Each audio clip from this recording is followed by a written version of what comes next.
The wind howled through the dense forest, sending shivers down my spine as I stepped out of the car. My friends and I had decided to spend Halloween night camping deep in the woods, far away from the city lights. The idea of telling spooky stories around the campfire excited us all, but I couldn't shake the feeling that something was off about this place. As we set up our tents in a small clearing, the tall trees loomed overhead like ancient sentinels, their branches casting eerie shadows in the fading twilight. A full moon peeked through the canopy, adding an unsettling silver glow to the surroundings. It was a classic horror movie setup, and I couldn't help but feel a sense of foreboding. The campfire crackled to life and we gathered around, roasting marshmallows and sharing tales of ghosts and ghouls. But the atmosphere grew tense as we noticed a peculiar detail. No animals made a sound in the vicinity. No chirping of crickets, no hooting of owls, just an eerie silence that hung in the air like a heavy shroud. The first story began, told by my friend Sarah. She recounted the legend of the Wraith of Whispering Pines, a vengeful spirit said to haunt these woods.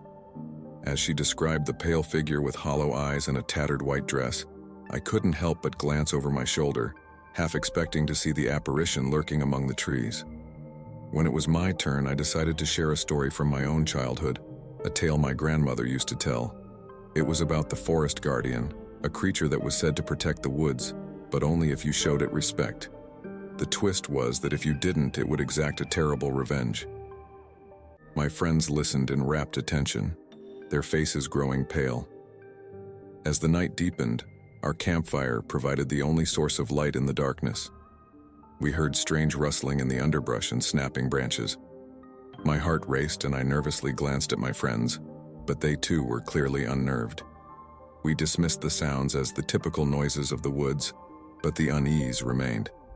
The wind picked up, causing the trees to sway and moan. In the flickering firelight, I thought I saw a fleeting shadow moving among the trees.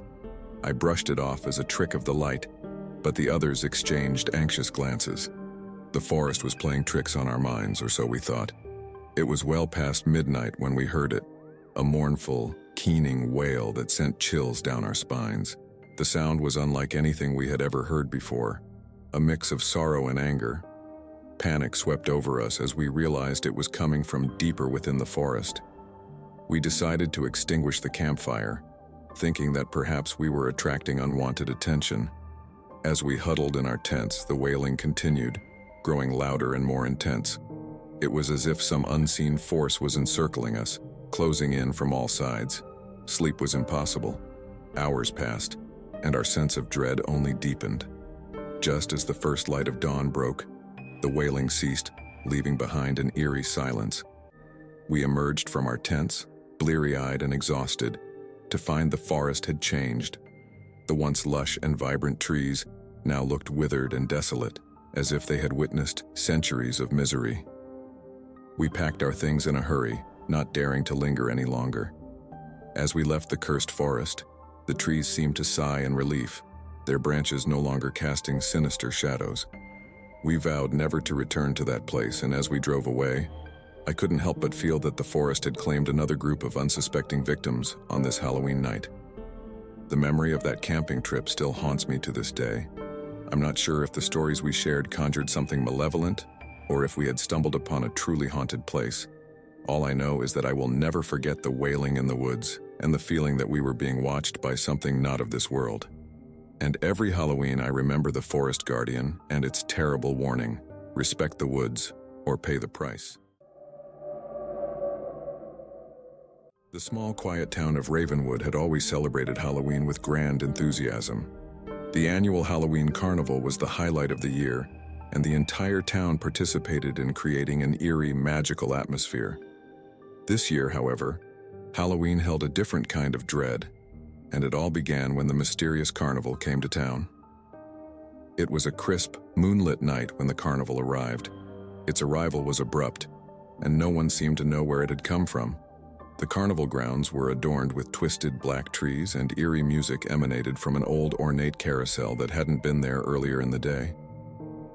As I walked through the carnival gates, I felt an unsettling chill crawl down my spine.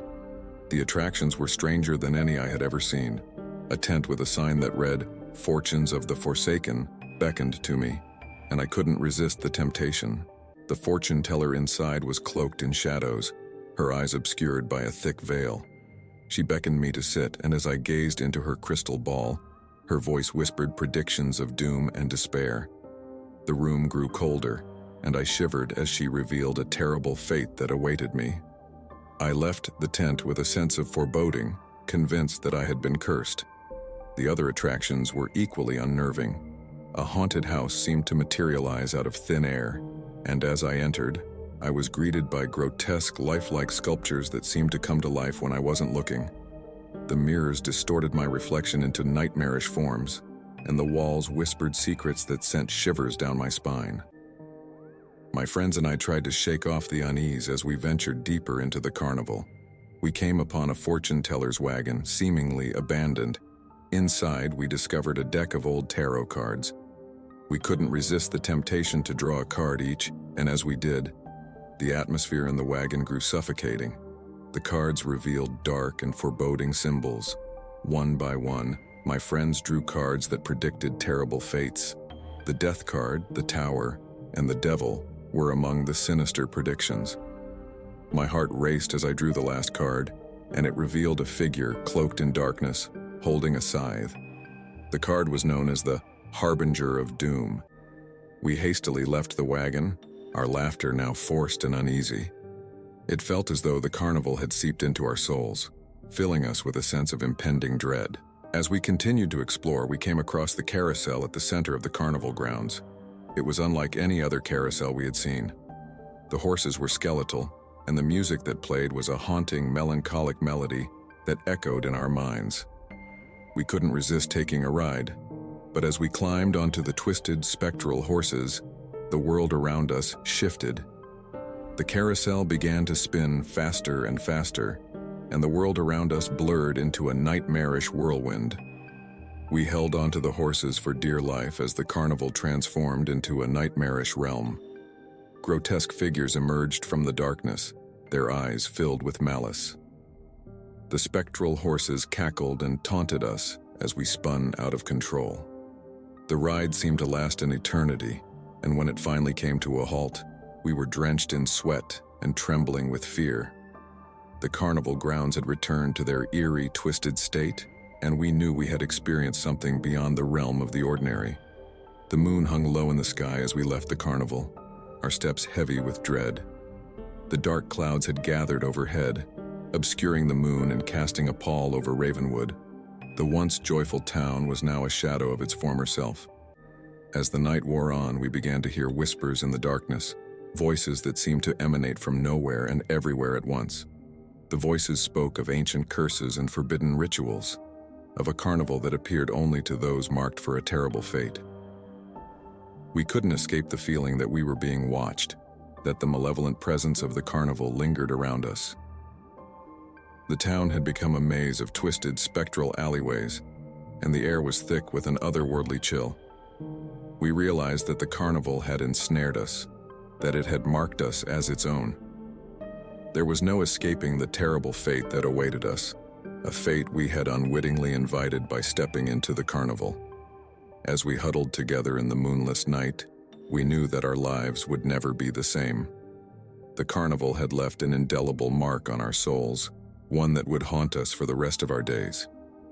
Halloween in Ravenwood had become a night of darkness and dread, a night when the carnival of the damned would return, and we would forever be bound to its malevolent embrace. The ancient mansion on the outskirts of town had always been a subject of ghostly rumors and chilling tales. It was a place whispered about in hushed tones during Halloween gatherings, but no one dared venture near it.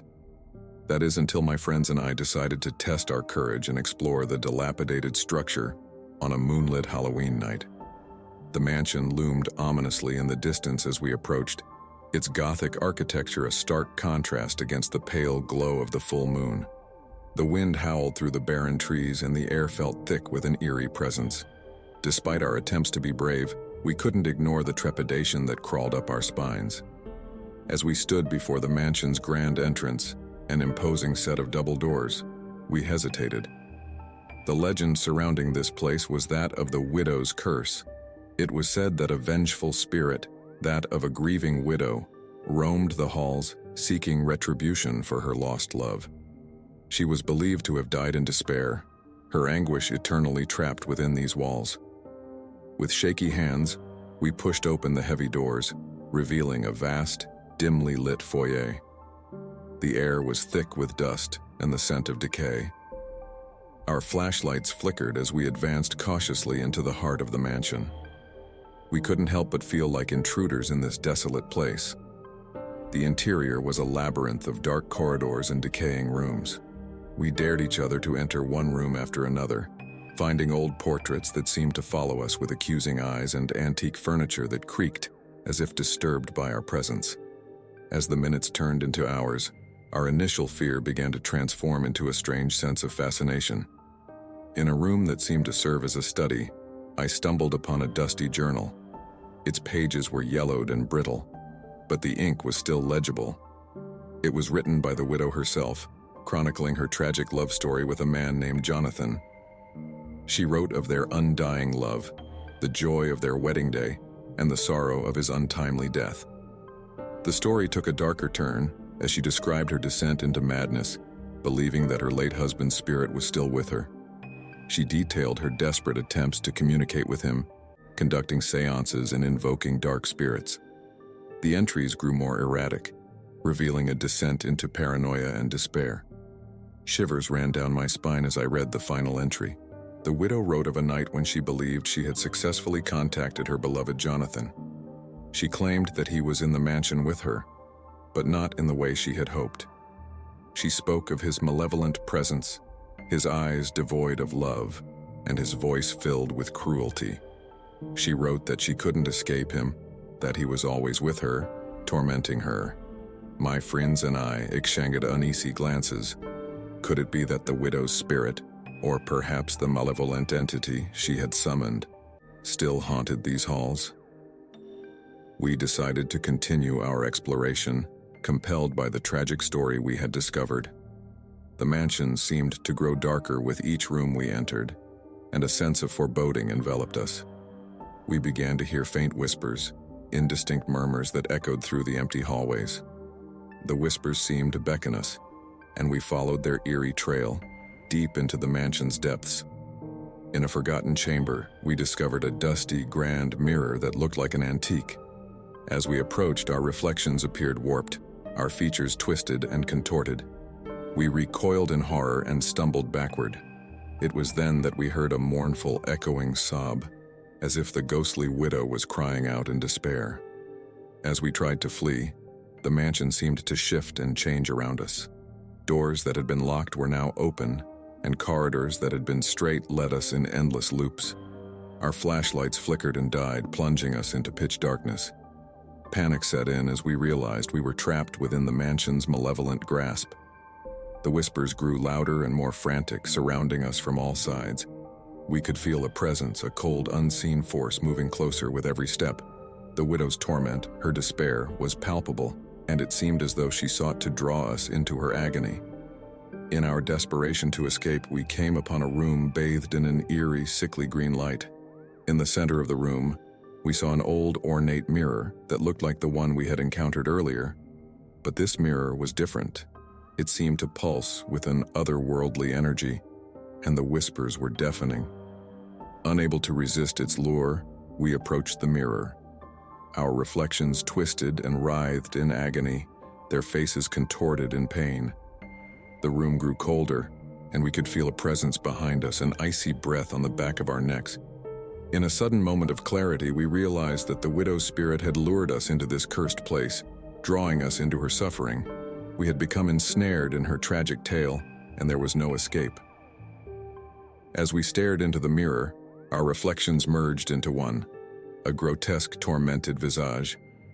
We were now part of the widow's never-ending torment, forever trapped in the haunted mansion, our screams joining the mournful wails that echoed through the night. And so, the mansion claimed us as its own, another set of lost souls ensnared by the widow's curse. The legend lived on, as did the sinister whispers and chilling tales of Halloween. ensuring that the mansion's dark history would never be forgotten. If you enjoyed the video, don't forget to like and subscribe.